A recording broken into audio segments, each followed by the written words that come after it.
Here we are again, hearing words of wisdom, let it be in the Wisdom Factory. Hello and welcome and good evening in the Wisdom Factory. This is a forum for open-minded people like you and us who have knowledge, experience and wisdom to share with the world. I am Heidi Hörnlein. And I'm Mark Davenport.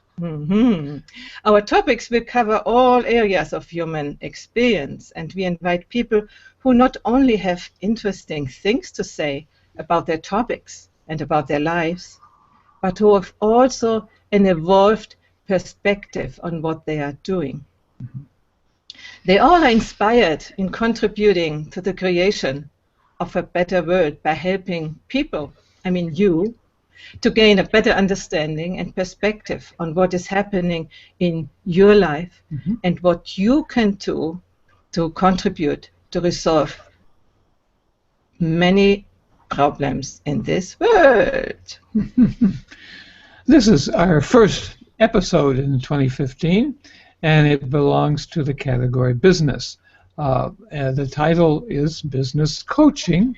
What can an integral perspective add to it? Yeah. Now, before we introduce our guests, then some words about us. I'm, as I said, Heidi Hörnlein, or also Adelheid Hörnlein. We were both attracted to integral theory about 15 years ago, me and Mark about 9 years ago, I think. And it really revolutionized our understanding of our own lives and of the world. Before there were things we just didn't get together, and then finally it opened up and said, that's why. And we had also a personal benefit because we got to know each other by talking about integral, and so now we are together since 3 years, and we even create the show together. We are both counselors and coaches, and we have more in the detailed section, and also on our website, thepowerofrelationship.com. And we live in Italy, and we have a guest house. It's called Paradiso Integrale, where we hold courses and retreats. So you are always welcome to stop by. We have plenty of room. Yes, we do. So we invite all of you watching the show live or by the replay to write your comments and questions in the comment section, and we will come back and respond, I assure you. We will also open up the green room after the show so that you can ask questions in person, and we'll post that access link in the comment section at the end of the show. Now, finally, we introduce our guests. Shall I? You can begin. All right. Well, first, Ammon Johns is a long-timer of internet marketing, well-respected, described as a mentor, expert, guru, especially in relationships in SEO, search engine optimization, and search marketing. He's also well-known in the Google Hangout community, especially for his show, Ammonize, where he does the business coaching with his guests, which allows people to have an idea what they can expect when they become his clients. He co-hosts another show, the Bill and Ammon's Bogus Hangout, which is a more hilarious event. Yes. Yeah. So welcome, Ammon. Thank you. Pleasure to be here. I must admit, I'm only here because I'm interested in meeting all these experts and great people. Okay, good. We hope we can. Are you on the right show? I don't know, maybe not. Okay. We might be experts, but not surely in business and all these things. SEO, who knows what that is? Yeah. So we come to our next guest. This is, as you see here in the little thumbnail, it's Ulrike Heiden. And she wanted to be here with her husband and soulmate, Harald Kastner, but Harald was in hospital and he came home only, I think, 2 days ago, so he doesn't feel like taking part in the show. But you will do everything well alone. You have worked together to create this show and your contribution. Ulrike and Tara, they are a married couple, and they are business partners since 1999. Mhm.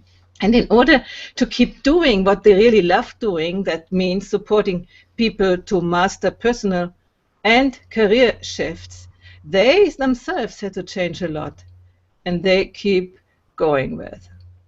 Since they came into contact with Ken Wilber and the integral map of reality, they use it as a brilliant navigation tool for their own and their clients' lives and businesses. Exactly what I said before. For me, it was so eye-opening.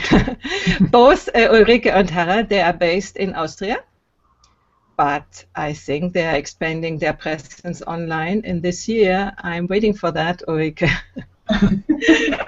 So welcome, Ulrike. Hello there. Thanks for your introduction, and I'm really glad to be here, and I'm a little bit excited because it's my first Google Hangout on the air. So,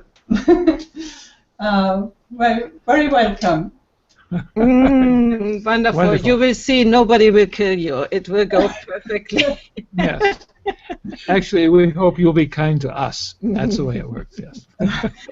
So let's go to the topic of our show, business coaching. Mhm. What can an integral perspective add to it? And I think we begin at the beginning, business. The question, what is business? That's the beginning.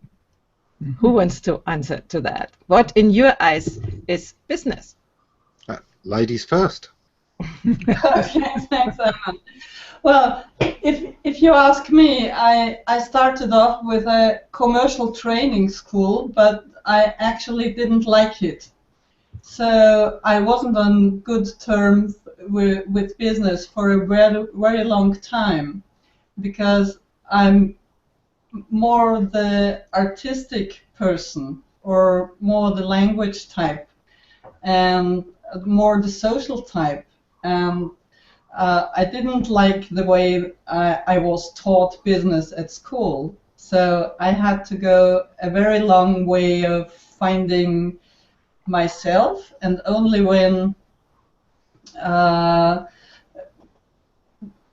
I came to my core, and I had found what was essential, and I knew what I wanted to work with people, and I needed the money to do what I wanted to do, then business became sort of important again.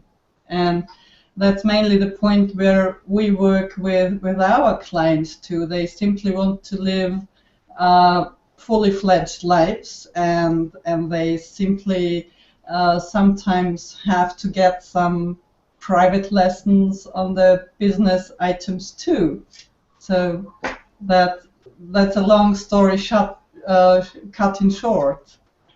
So business for you is doing what you like and getting money. And getting money to make an impact for a purpose-driven life. That's a means to do something. Yeah. I'm sure Nestle chef wouldn't say that in this way, business. He would define it a little bit different, but wonderful. I like your definition. I mean, yours. Well, that's absolutely right. Business is the way that we've freed ourselves to do the things we want to do, and we've crowdsourced the things that we're not so keen on sometimes. The whole of our society is built upon the idea that if we all work at something, it gets done faster, it gets done better.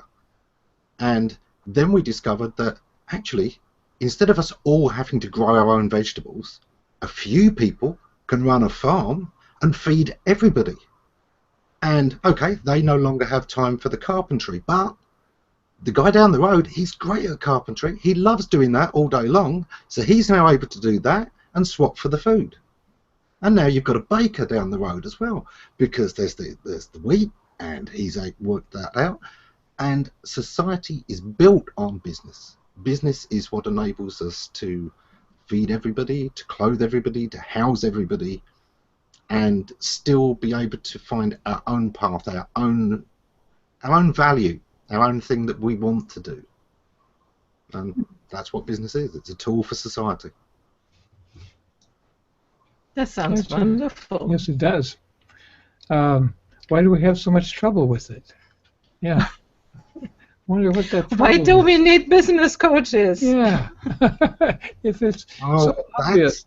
That's one of those things, isn't it? And it's the attitude to money. It became this scorecard. Instead of realizing that business is about keeping society going, it became about who's got the most points, with points being the balance sheet. Yeah. Once it gets into that, you kind of lose the point. Yeah. It went from personal success at the expense of community prosperity or something. Is that sort of thing you're saying? To an extent, yeah. We forget that, one of the great things about business isn't that you have a business and are rich. It's that you employ others, that you help feed a community, that you pay taxes that go into providing health care and social services. Not in the United States, sir. No. Oh, they still have taxes. You've got national taxes. But health care, yes, we still have taxes. Yeah. I always think that, the goal of a business isn't to make money, it's to employ people, to make society. This is a wonderful idea, but is it reality? We sort of come to learn that it's all about money, getting more, bigger, and it seems, people have burnouts all over the place, and isn't it something strange going on with normal business? Yeah. Who wants to answer to that? I think there are a lot of changes within people as individuals and as a society. So if I think how a post office was run back when I was a child, there were many people engaged there. And later, when I think of big companies who work all over the world, how they get resources from different countries and in which way they do it, that was a next sort of development.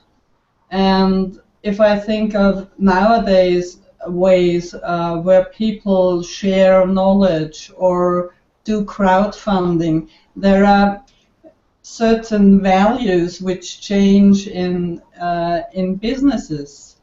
And I must say I love the more community-oriented developments more than the very structured ways where you have a limited way what you can do.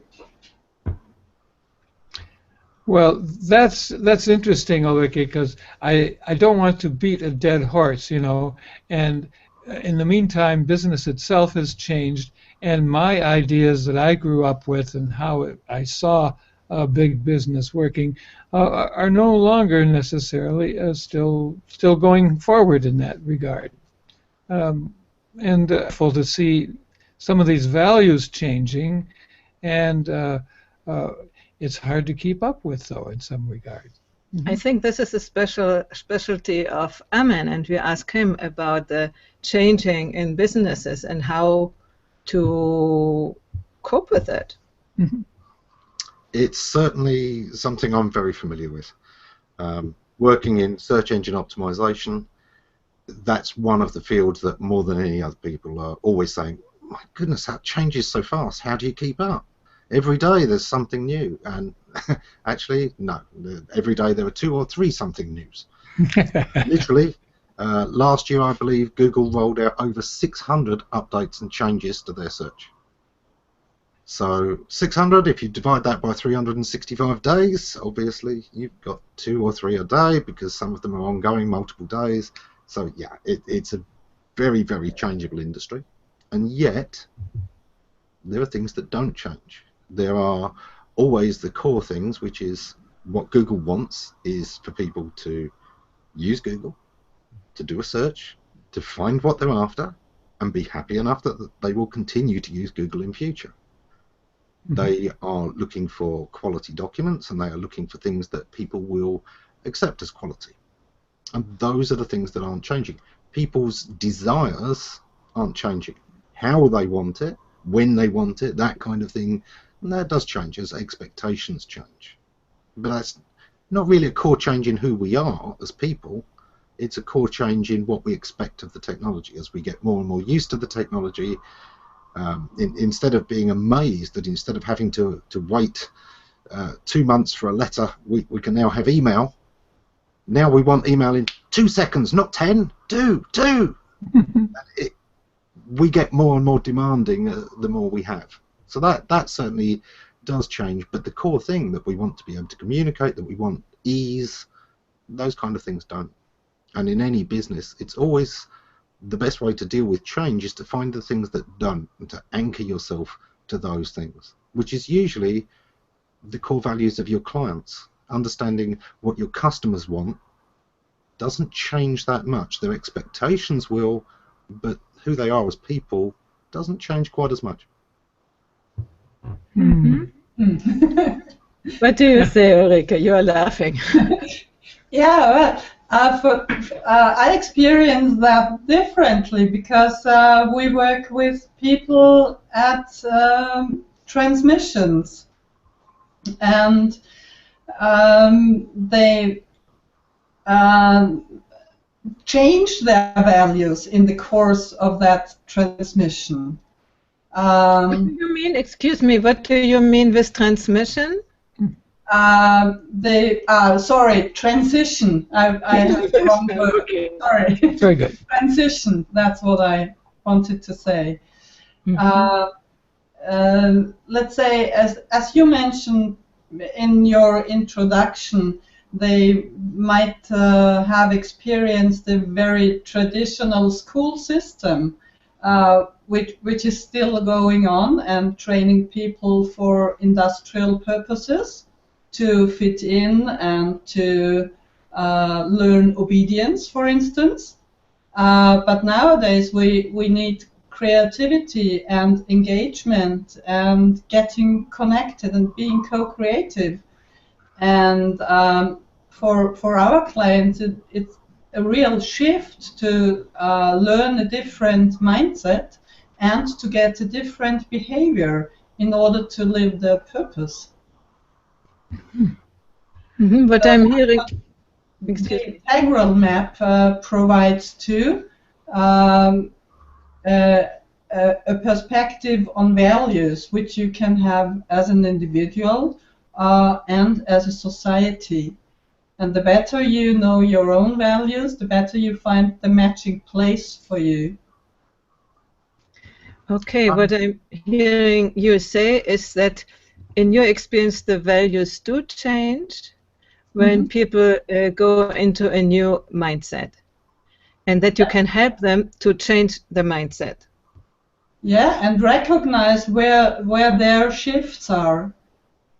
Do you have an example for that? For instance, a client, what did he or she think before and do before and afterwards, so that you can explain a little bit what that means? That's a good question. Let me think. While you think, we ask Eamon what he answers to that. Okay. I think it's a semantic difference, but I don't see that as the people changing. The changing of mind, that's the expectation. We used to think that we went through school, we got the best qualification we could, and we'd have a job for life. You know, that was going to be our career path. But even back then, we knew there were people who changed. We knew that people invented things. We knew that you went down one career path and you might suddenly discover some great life passion. You might go off to become an artist. You might go off to write books. This has always happened. It's not that the idea of polymaths and well-rounded people is new.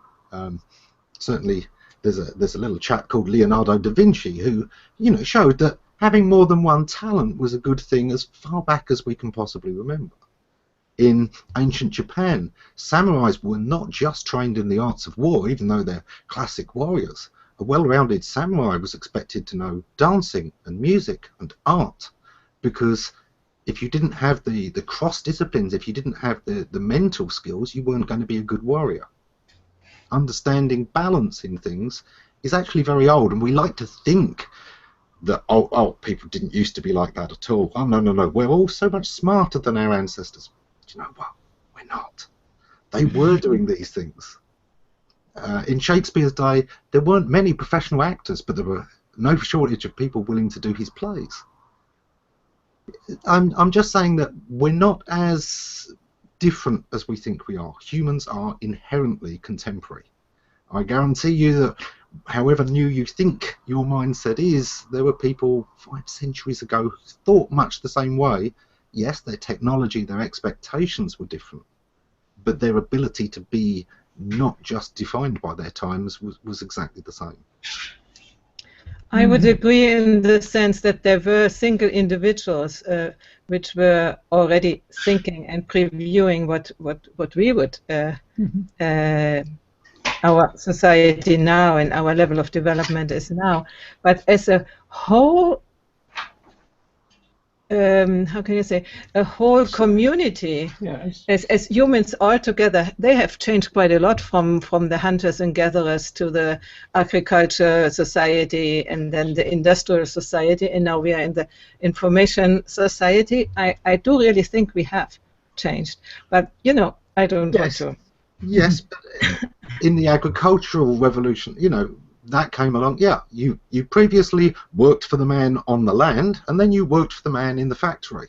And in both cases, it was as an alternate to going out and taking an apprenticeship, which was risky. What if you weren't good at it? What if that failed? It was safer to just go with a standard job. Now, McDonald's is filled with people just like that today, or who are working there while they work at creating something better. There are still people who like to work for somebody else and not have those responsibilities. That hasn't changed. And if that hasn't changed since 1500, I think we can demonstrate that. Then, I just think that the life conditions have changed. So today, to be an entrepreneur, solo entrepreneur, is much, much, much easier than it was probably in the industrial age. How could you do when in England was an example, when the industry came, people were poor and the only way to earn their living and to be fed was to go to the factories. There was not much, England I say because we know it from the novels, but it was everywhere in this time. Well, England was first. English was first. Yes, Yeah. Okay. or we had a tradition of smugglers and seafarers and. Okay. Oh yes. Oh yes, we had those. Has provided more mercenaries the world over than almost anywhere else. We're quite an aggressive lot sometimes, and they found a way to make that pay. But there wasn't a career path for that. There was always the chance for somebody to be an entrepreneur. This is nice what you say, because I get a completely different perspective on smugglers, that this is a business. That's a Wonderful. business. It was not legal, but it was a business. Thank Absolutely. you. Good. Yeah. Now, Ulrike, did you find something to an Thank example? you. Yes, of course. One big change with our clients often is to come from it's a hard word to say that, but I'll say it nevertheless, from an obedience mindset where you follow the instructions of your employer to get to an achiever mindset where you do your own conscious business map and where you follow your own plans. That's a crucial shift for many people. So that's what we experience. And it's not only a mind shift, it's also a shift in competences. You have to regard many things which you didn't before, which you didn't even notice in your employer's company before. And I think that's where at least 4 cornerstones come in, what people can regard or put their lenses on. And that would be their psychology, their mindset. Are they already visionaries and daring people? Or is there still a lot of anxiety to strike out for one's own purpose? So that would be one cornerstone. And the other cornerstone would be how productive are you already?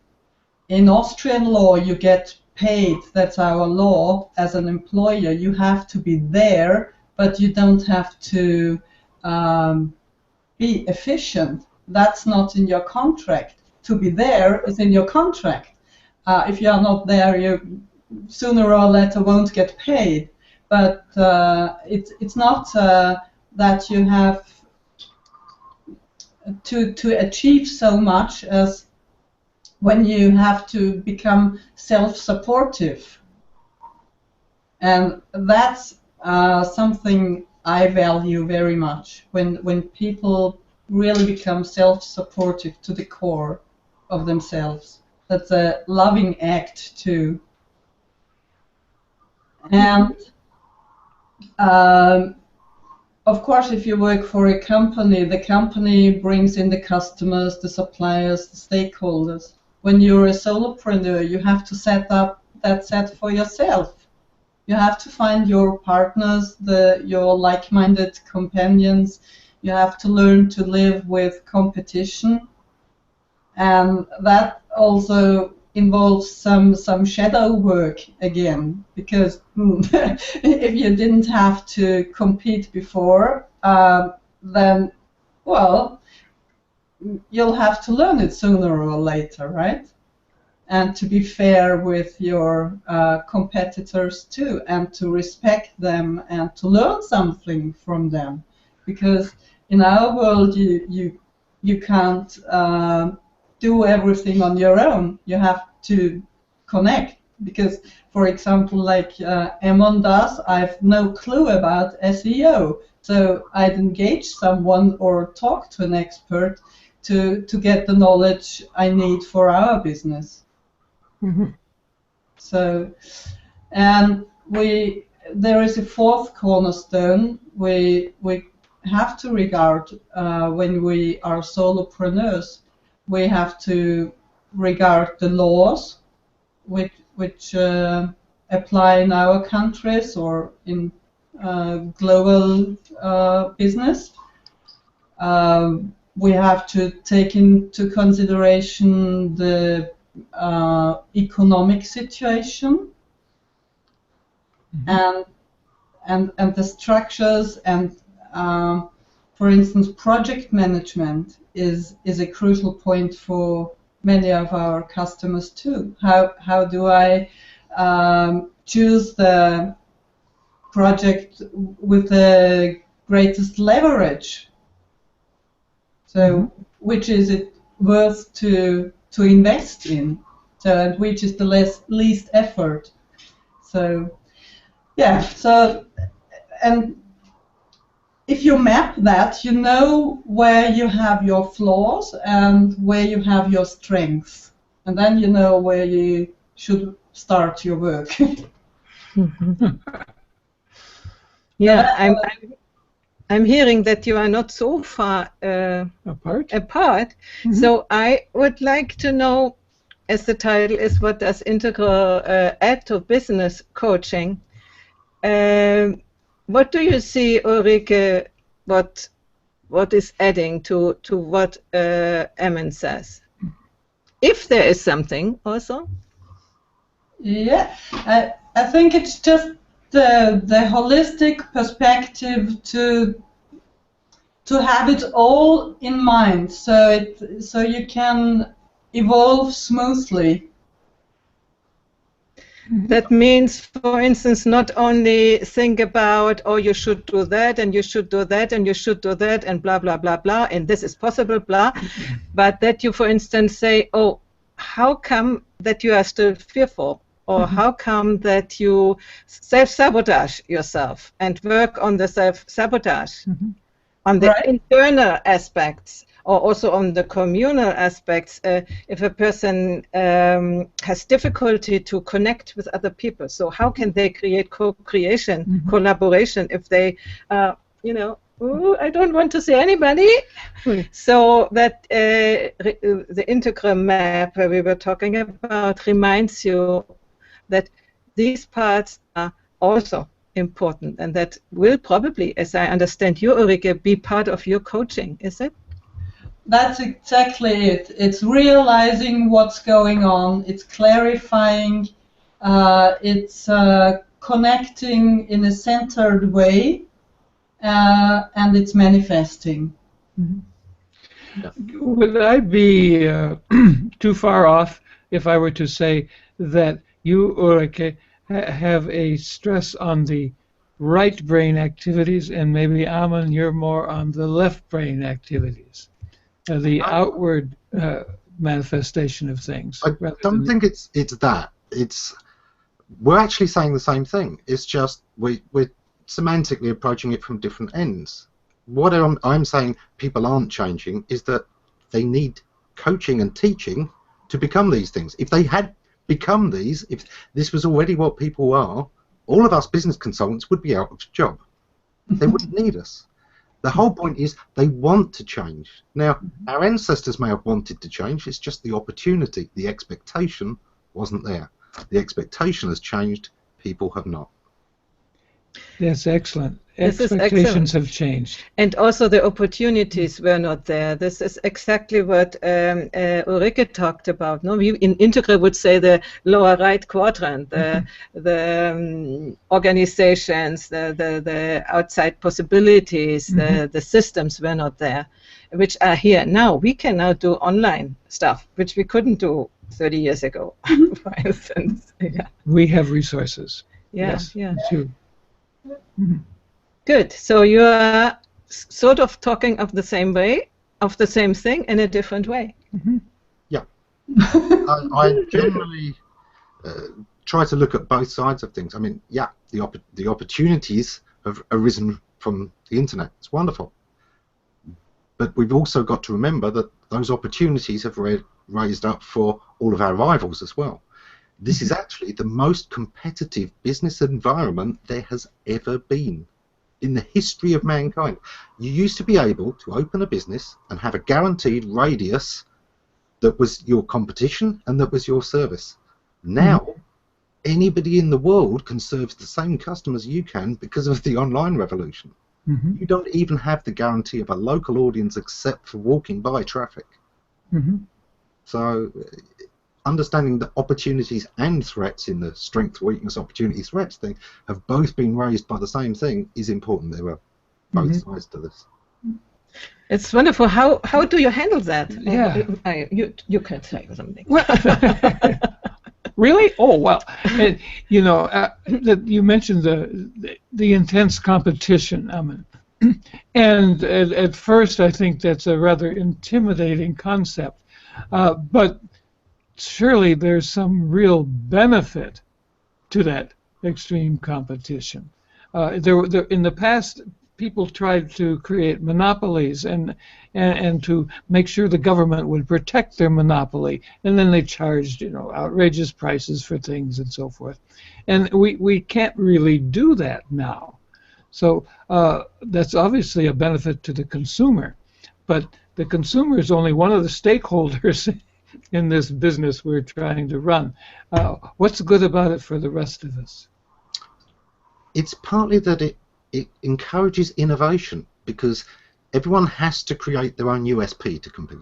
When there's infinite competition, which is almost the situation we're in, you need to have something that makes you stand out. So you look for something that's valuable to customers, because otherwise it won't work. It's no good having a USP that's great for you. Look, I wear a pink shirt. That's not going to matter to your customers unless they're really, really into pink. What matters is that you find something that works for them, niches. And what we're looking at is the way the motor car industry evolved.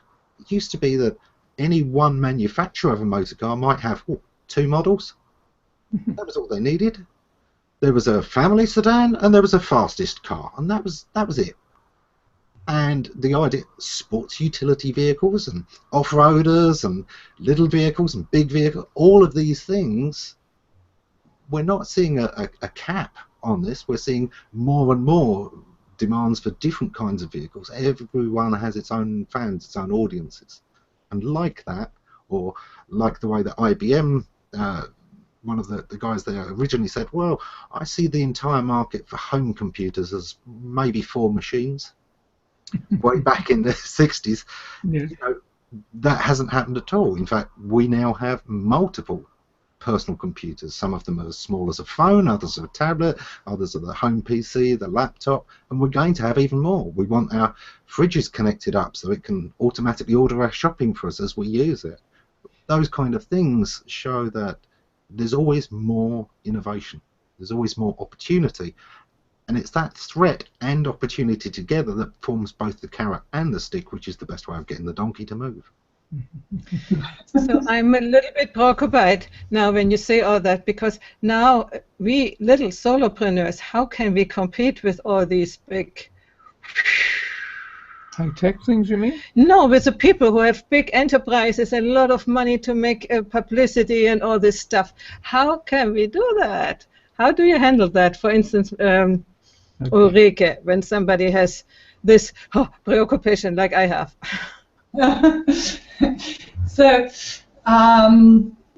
who do you actually see yourself in competition with? So that would be a question. Who do you compete with? Or at least in your vision? With people who have already 50,000 people in their email list and do more or less the same thing as I do, you know. Another transformational coach and relationship coach. Boing. I'm a little bit talking like David, and he said it's already out there. Why should I begin to do it? Blogs are so yesterday. So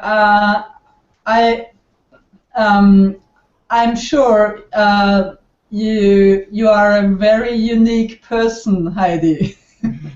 And people would look for you because you have a certain history, a certain way to relate to people, a certain way how you regard things, how you communicate things.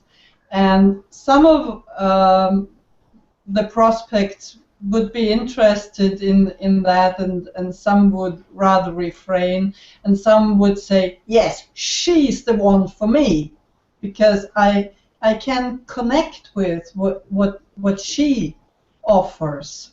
So it's the uniqueness which makes your business, I think. Okay, you are consoling me that I should go on. Eamon, what is your idea?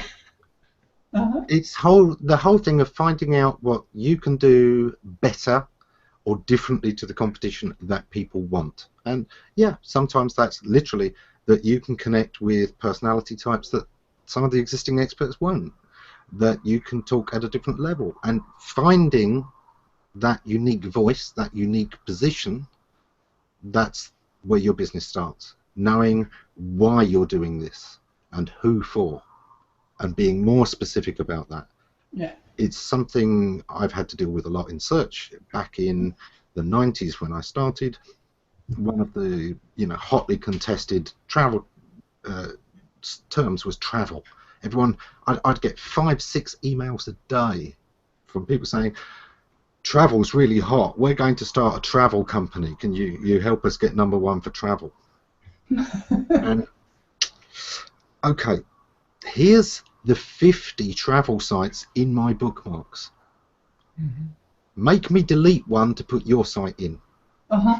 Yeah. Because if you can't do that, if you can't tell me why these are no good and yours is better, you're not going to have a business. So that's where you've got to start. What's different? What's special? And that may be that you focus on a very small niche that the big players aren't doing. It may be that you just have a better understanding of a particular kind of customer than anybody else does. Doesn't really matter. What matters is that it's something that the customer understands and sees value in, and therefore is willing to put you in their bookmarks. Because without that, all of the advertising, all of the rest of it, isn't going to work. Yeah, completely agree with you, Eamon. The better you know your customer and their pain points, the better your offer gets. Pain points. Can you explain that, please, Ulrike? Well, I can tell the example of some of our clients' pain points.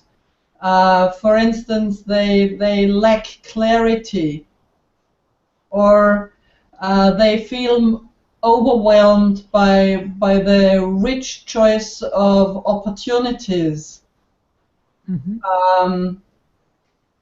or they simply want to have peers to exchange thoughts because they are solopreneurs mostly. And they really want to get a community to talk about their ideas and to get like-minded support. So these would be 3 typical pain points of our clients. What are the pain points of your clients, Eamon? So many. One of the tricky things for them is there's just so many things to do. Where do you focus? And how much? And how much budget should you put on it? And how much time? And how about if I do that, but isn't that going to cost me this and that? And it gets very confusing for them. And trying to integrate all of their different things into one solid plan that they can follow and that's realistic is always the biggest pain point. It's always the one they struggle most with. It's management and plan that are the 2 really big problems for everybody in online marketing. I didn't quite understand you. You said management and what are the 2 big things? It's kind of the plan, the understanding exactly what the mix should be and in what percentages, getting the recipe right. But it is one of those things we hear, oh, we should be doing this. Oh, right, quick, let's go and jump on G+. I heard G+ is the platform to be on. Okay, I'm getting some interaction there. Oh, I've got to be on Facebook because that's even bigger. Right, so now I'm trying to put some time into this and some time into that. Oh, and don't forget this sales meeting. Okay, I've got to do sales. And Twitter? Oh, right, Twitter. It gets too much, and you've got to look at what you want to achieve, work out which are the best methods, which doesn't just mean what other people say is the best, it's what suits you. Which platform is going to work for you? You probably don't need to be on 3 platforms. You probably want 1 or 2 and get good results there. And if you find you're not getting quite the results you need, either move platform instead of trying to add. We always seem to add, don't we? We add more and more things we should be doing instead of saying, okay, if this isn't working well enough, I either need to refine it and make it work better, or I need to stop doing that and put this time on something that will perform adequately. And instead of trying to do too many things, we should do less and do them better. Oh, I like that. Yeah.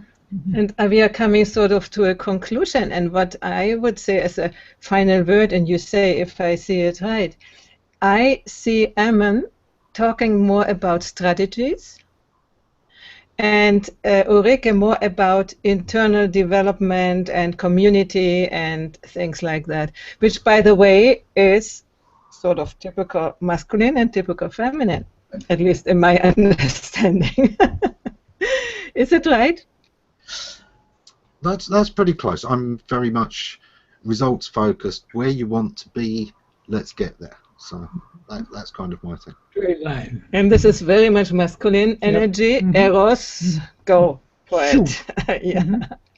And Ulrike? Yeah, in this discussion, I certainly took these points. I completely agree with that. Though we also work strategically in building relationship funnels. So that's very close to what Emon has just said. What do you focus on? What's your free gift? What's your low budget offer? How do you make it easy for people to get closer to you and to get in a trustworthy relationship with you and to get the bookmark, as Emon said? Yes. So what you both do and say is sort of integrate both parts, the feminine qualities and the masculine qualities, and it's clear that probably a man has a little bit more the bias towards the masculine qualities and the woman a little bit more towards the feminine. It's a shame that Harald was not there. It would have been interesting to hear his take on it. Yeah. Anyway, it was a lovely conversation, and I would like to ask you sort of a last word. Would you like to say something what is coming up for you, invite people into your projects, into, you know, whatever? Who wants to start? Ladies first again? English gentleman. Okay, thank you. Actually, we are running a pilot project about conscious business and doing a conscious business launch in Vienna with a handful of people. And whoever is interested in knowing more about that, please shoot us an email. We'll set up further conscious business launches in 2015. And if you want to talk to one of us, there is a free gift on our Facebook site, and it was posted yesterday, so you can easily find that. It's Vision 2015, and it's still in German, but we'll shoot an English version of that too. So feel welcome to contact us. Yeah, and you can post it on the event page afterwards, your email or website, because we couldn't bring up the lower third, so people didn't see your name, so it's better that you post it afterwards. Vision 2015. 2015. Okay. Thank you, Ulrike. Thank you. As for me, the easiest thing is simply to pick my name from the side, add me to your circles so that you can follow me and keep up with the things I'm up to. There's a few projects coming up. I'll be redoing the new series of Ammonize is coming out shortly. I'm literally putting that together at the moment. We're into our second series. And in addition to that, you mentioned the Bogus Hangout. That's a very casual chat. That's being resumed as now that Bill has moved and he's sorting out his internet access again. And other than that, keep up with me on G+, and you'll see what's going on. There's some interesting stuff coming. Right. Yeah, thank you. Thanks. And for us too, circle us on Google+. We are to be circled in 3 places. In Mark Davenport, Adelheid Hörnlein. Here is written Heidi Hörnlein, but I'm in G+ as Adelheid Hörnlein. Then the Wisdom Factory, which is the title of the series of talks. And then Paradiso Integrale. This is our house here, but also a cultural association where we will do all these cultural things. And we invite you to come to our next retreat and also be part of my upcoming relationship course, which is in beta version and will start at the end of this month. I mean, I say mine often because Mark is a little bit... hard to say. But I like to sit next to her in front of the cameras. Yes. He likes that, but the work is doing me, unfortunately. But I like to do it, and I really enjoy that you are coming to be our guest, and the watchers are here and see us, and who comes to see us on YouTube. Please leave your comments. Oh, and yes. Contact Comments, us, please. and thank you. And Right. bye-bye. See you next week. with, Bye, the title next week, very important, From Sustainability to Thrivability, with an expert in this field who says sustainability is not enough. It is still lack consciousness. We have to jump into another dimension. It is Dr. Robin Wood. So, see you next week, and thank you, and bye-bye. Thanks so much. It was a great show. Bye-bye. Thank you. Bye-bye.